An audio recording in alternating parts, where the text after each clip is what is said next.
안녕하십니까. 영화제작 기초입니다. 오늘은 영화 분석 말고 현재 한국 영화에 대한 생각을 나누려고 합니다. 백두산이 820만을 넘었죠. 관은 이제 슬슬 내리고 있는 상황이고요.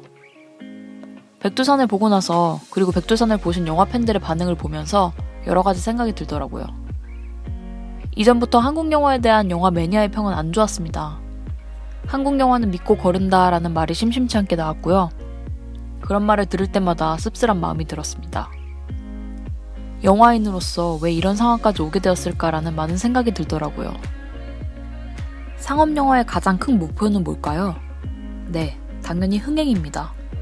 수십 명의 스텝이 참여하고 수십 수백억이 들어가는 예술로서 돈이 되지 않으면 제작할 이유가 없죠. 제작을 위한 투자도 당연히 없을 거고요. 상업영화는 어쩌면 거대한 가공비가 들어가는 상품일지도 모릅니다. 그렇다면 이 흥행이라는 목표에 도달하기 위한 가장 좋은 방법은 뭘까요?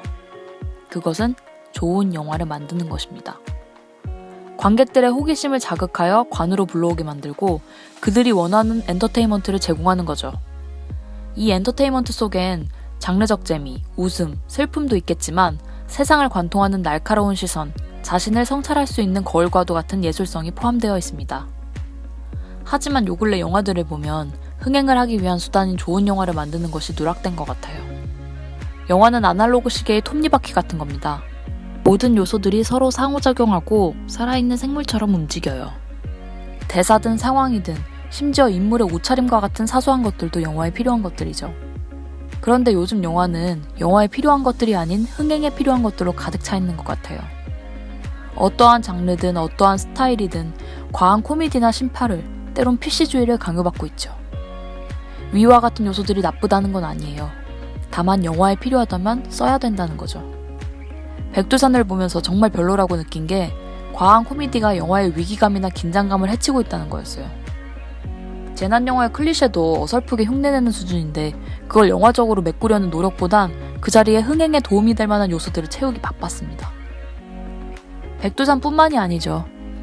시대의 흐름에 편승하려 한 걸캅스, 조폭 코미디의 연장선인 퍼펙트맨, 사자, 나란말싸미, 기방도령 등 셀 수도 없죠. 사실 쌍천만에 성공한 신과 함께 시리즈도 전 좋지 않은 영화라 생각합니다. 생각해보니 2019년은 그래도 수작들이 많은 해였어요. 기생충, 벌새, 극한직업 등등.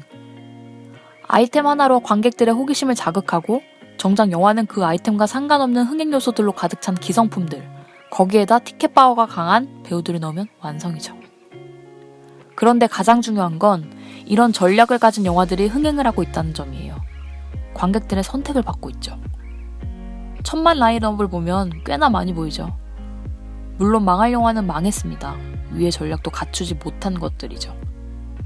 국제시장의 성공으로 이어진 심파 위주의 스토리라인 유행했고 지나친 애국주의를 강요하는 국뽕영화들이 줄을 섰습니다.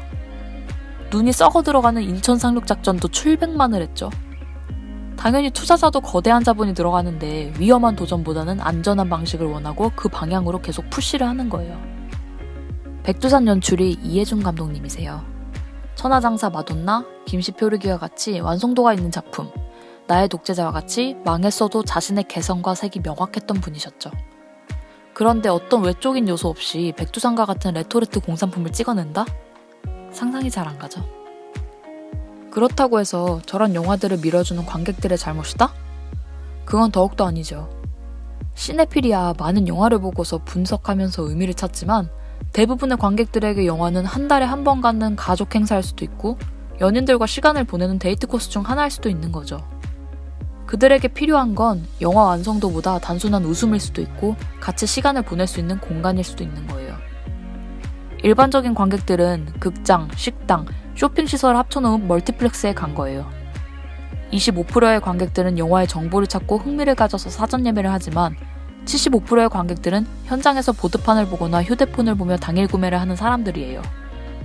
대부분의 관객들이 한 행위는 차려진 뷔페에서 음식을 선택한 거죠.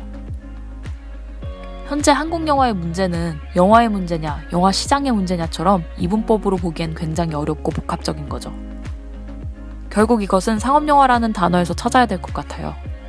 상업, 그리고 영화. 상업과 영화 사이의 균형감이죠. 투자 제작자와 연출가의 공존감이고요. 현재의 한국 영화는 상업의 비중이 대부분을 차지하고 있는 것 같아요. 투자금 회수의 불안감 때문일까요? 아니면 비즈니스맨들의 돈놀이 때문일까요? 정말 아니면 흥행 감독이 되고 싶은 감독의 욕심 때문일까요? 하지만 한국 영화의 르네상스라 불리는 2003년을 보면 영화로서의 가치가 높은 작품들이 흥행에 성공했습니다. 살인의 추억과 같은 완성도가 높은 영화, 올드보이와 같은 예술성이 뛰어난 영화, 장하옥련, 스캔들과 같이 개성이 강한 영화. 투자자들은 관객들의 현명함을 믿어야 합니다. 연출들의 창작에 대한 자유 또한 보장해야 하고요. 한편으론 연출들은 투자자의 트렌드를 읽는 상업감을 이해해야 하고 작가주의성을 컨트롤해야겠죠. 마지막으로 관객들은 미워도 다시 한 번이라는 말처럼 한국 영화에게 기회를 주어야 된다고 생각합니다. 쓰고 보니 누구나 할 수 있는 뜬구름 잡는 소리였네요. 제 취향의 영화가 만들어지지 않아 하는 투정 같기도 하고요. 그래도 전 계속 기다릴 것 같습니다. 시대는 거대한 흐름인 거죠. 강같이 계속 흐르고 순환하는. 계속 흘러가다 보면 제가 사랑하는 영화들이 만들어지는 날이 올 거라 믿습니다. 물론 그게 너무 늦지 않으면 더욱 좋고요. 끝으로 이 영상이 좋다고 생각되시면 구독과 좋아요를 부탁드립니다. 이상 영화제작 기초였습니다. 감사합니다.